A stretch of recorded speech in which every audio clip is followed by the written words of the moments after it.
6. Haunting past. Everything is so dark. I can't see anything. I feel like I am drowning.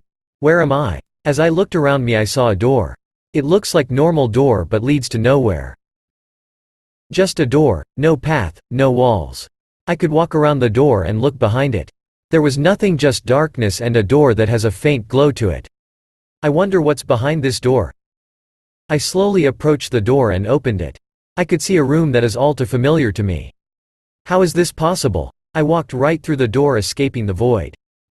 Everything is better than the darkness behind me. It feels like it wants to consume me. The moment I close the door it disappears and then realization hits me. This was my room when I was around 4 years old. Flashback. Mom, let's go. Slow down honey, give me just a second to get my things and we will go. Okay, mommy. What quirk do you think I will get? I don't know, maybe a mix of mommy's and daddy's quirk. How would you like that? That would be awesome. It would be super cool and I will be a hero. You already are my little hero, now come on, let's go. I am super excited to get my quirk. The possibilities are endless. Mommy's quirk is cool but not so powerful and daddy's is amazing. I want something like that. I was completely lost in thought till we arrived in the waiting room. Midoriya, please follow me, said one of the staff members. We followed her to a room where she told us to take a sit and wait for the doctor to come. It wasn't long after that he finally arrived. He began running some tests on me to see what my quirk might be till he saw that I wasn't born with one joint in my pinky toe, instead I had two. I am sorry to say this, but your son is quirkless. There was a minute of silence. That can't be true. You see, I have a weak telekinesis quirk and my husband has a pyrokinesis quirk. There surely must be an error. Ma'am, there is no doubt that he is quirkless. If you look at his pinky toes you can see that he has more than one joint. People, which are born with a quirk, have only one. He has two of them. It is a really rare occasion that people are born this way. I was shocked to hear that. I am quirkless. I can still be a hero, right? I only need to work harder, right? Yes, that's what I will do. This whole time I didn't look up. I was staring at my feet. The moment I decided to look at my mother was something I couldn't forget. She was always looking at me lovingly, but at this moment, everything changed. I could see how sad she was, but I don't understand why. Time skip provided by a sad reality. I was lying on my bed as I could hear my mother and father arguing again. Ever since that day I was appointed quirkless, my mother stopped caring about my father and he started drinking. I could hear that it was serious this time. I couldn't understand any word, but judging by their voices I would say something bad is going on and I am scared. Every time I looked my mother in her eyes, I could see the hatred and disappointment in them. If mom gets mad, she will hit me again. I don't want to get beaten up again. My whole body was covered in bruises. Each time my mother would start hitting me, sometimes using a bat or a whip. She also attached a collar on me so that I can't run away. I tried to run once, but I really regretted that choice soon after that. Once she starts hitting me, she won't stop until she's satisfied. Time skip about 2 years provided by a terrified Izuku. I am now 6 years old. Nothing really changed. My mom is beating me up nearly every day. I only get to eat once a week from a dog bow and she would tie me up to the wall. I am not allowed to eat at the table. I am not allowed to talk to her. She said that's normal for a stupid, useless bastard like me. I really envy Kachan for his quirk. I could only wish for one. 1 year ago Kachan and the others started to be mean to me. I do not understand why. I am quirkless, but that doesn't mean that I am not a person, right? They started to hurt me and use their quirk on me. First, I thought that they only trained with me, but it soon started to hurt more and more. Kachan's quirk is causing some burns on my skin. Since then every day is getting harder and harder. Time skip about 2 years provided by a lonely Izuku. Today is the day that my father left us. He said he doesn't want a quirkless bastard and a mother that gives birth to such a useless thing like me. After he left, mom chained me in my room and looked me up so that I couldn't escape her wrath. She then started beating me till I couldn't feel anything. I stood there frozen in place. I know that I am not allowed to make a notice, but I still can't help it. It hurts so much. Mom, please. What did you just say, you useless brat? I instantly regretted talking to her. I knew what would happen next, but I didn't thought that she was ready to kill me. She unlocked the door and went straight out. I was relieved that I wouldn't feel more pain. 10 minutes later came in with a kitchen knife in her hand. Eyes wide open, I began to shiver hard. Mom. No, that woman is not my mom.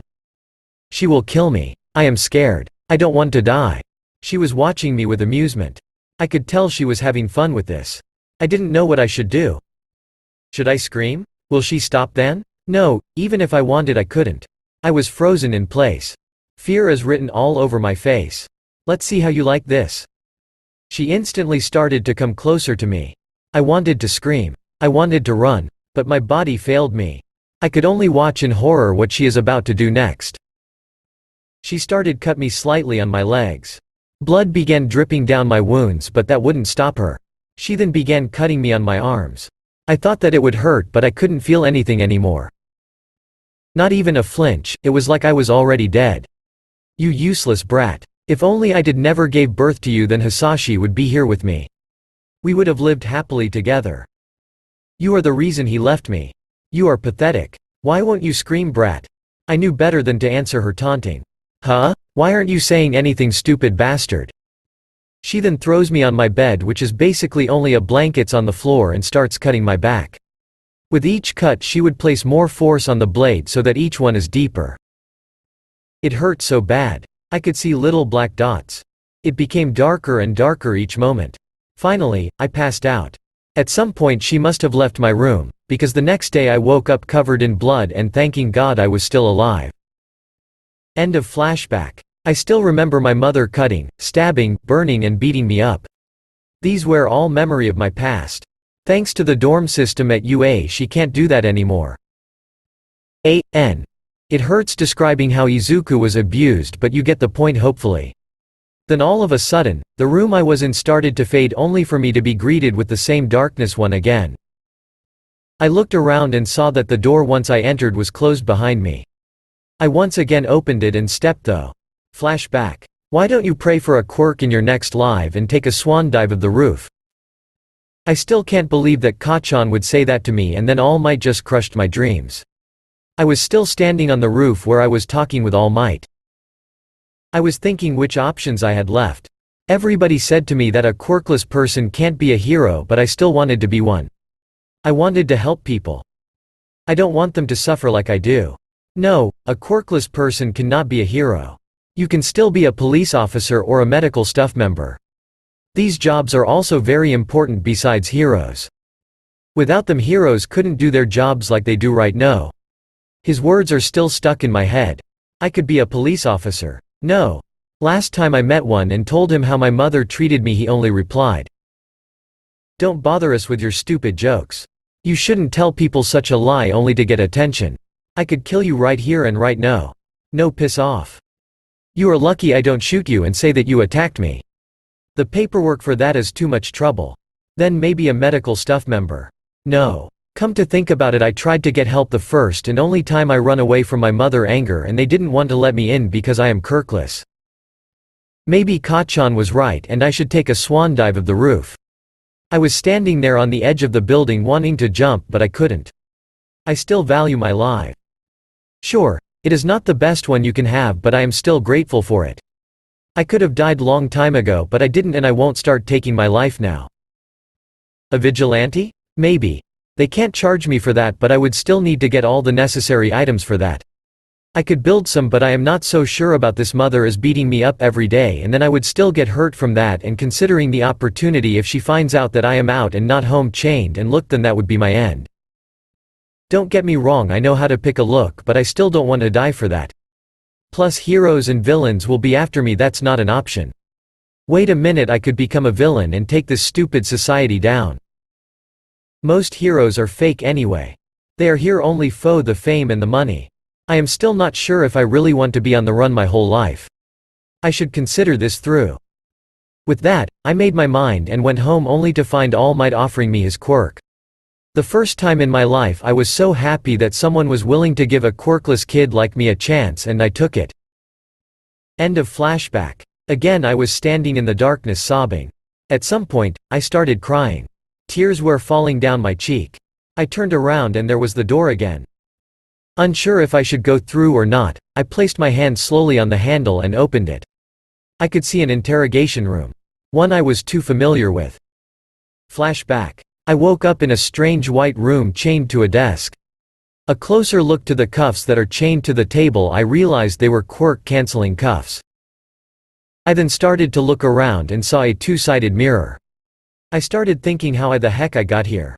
I remembered being in the dorm and someone knocked at my door. Who was it? I tried to remember harder. The person's where Aizawa-sensei with Nezu on his shoulder and midnight.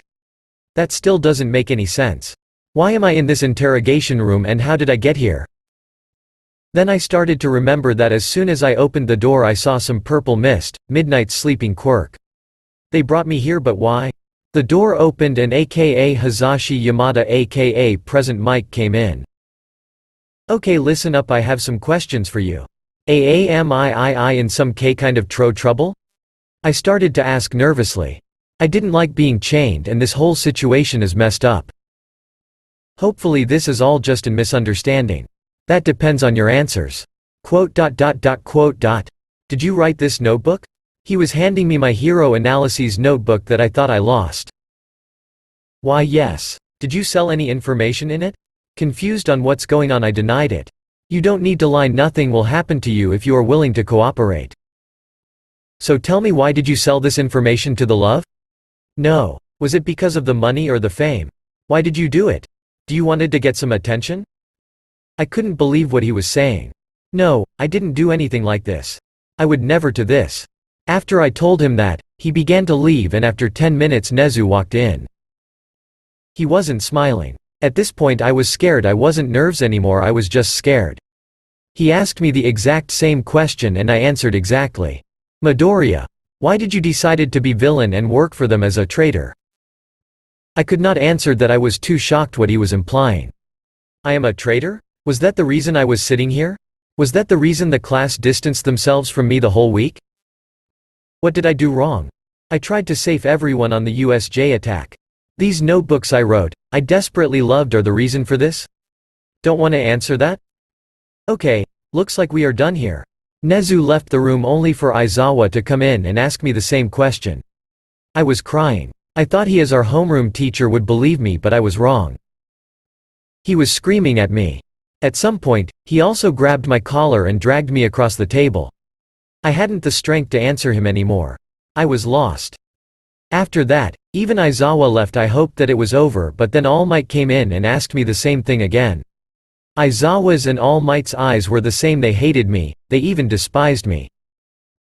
I hoped once again All Might would let me speak, but every time I tried to defend myself he would scream at me louder and hit the table. He wasn't in his skinny form. Oh no, he was in his muscle form, which scared me most. I lost all hope I had. As he screamed I remember, my parents, if I could call them like this, screaming at me, and I couldn't take it. He slamming his fist on the table doesn't make anything better. I started to remember my past, the torture I was living with. I didn't realize that I have started trembling in fear. There was a knock on the door and Detective Tsukachi came in. He immediately told All Might to leave. He was giving me the same look. It doesn't matter what I say, you already made your judgment. That was all I could say. He looked surprised and introduces himself. He told me he had a truth-telling quirk and I should answer him once again, and that is what I did. My voice was only a whisper, but I still tried to answer him the best I can. Hopefully ending this nightmare once and for all. Every time I answer him he would write something down on his notebook. After he was done questioning me he left. Once again, I was alone in this room. I was starting to panic and mix of frustration and anxiety started overwhelm me. I couldn't stand being in these cuffs any longer. I knew I could not use one for all, but still I needed to get out of them. I started using one for all, only that nothing happens. I started to level the percentage of one for all up until I hit 100, and with a quick movement, I stood up and pulled my hand away. This caused the chain and the cuffs to break. My skin was bleeding on the places where the cuffs are. I was panicking and nobody would stop me from getting out. I needed to get out immediately before I would lose myself. Soon the door burst open and Aizawa activated his quirk. Everything went wrong after that. He tried to capture me with his scarf, but I would simply avoid it. At some point, I grabbed the end of the scarf and pulled it. Aizawa didn't think I would do that and lost his balance for a short while. I couldn't take it any longer. I had the feeling that the room is shrinking. I started to hyperventilate. That's when he successfully managed to wrap me up in his capture gear. Small black dots appeared in my view and I started to lose consciences. I knew I couldn't win a fight with my consciences, but I tried and I lost. The next thing I remember is awakening in Aizawa's room. He was apologizing for everything, but I couldn't look him in the eyes. I was tired and wanted to be alone. "It's fine," was all I could manage to say. He then gave me my notebook back and I started to go back to my room. My wrists were bandaged and I couldn't feel anything anymore. It was as if I was dead inside. End of flashback. I couldn't stand any longer. I was gripping at the door, eyes wide open and crying. The door started fade away, causing me to stumble and fall down. I was alone. Nobody wanted something like me. I was crying my eyes out until I could see a tray of light in this darkness. I was too weak to stand up. I didn't wanted to be here any longer. The light starts spreading and before I know it, I was enveloped in it. I woke up, crying and sweating. It was only just a dream. No, it was more than that. It was my past, my memories which were haunting me. It was now the last day of preparation. Once it hits 6 p.m., I would be led to the war ground. The hero will be following in the morning.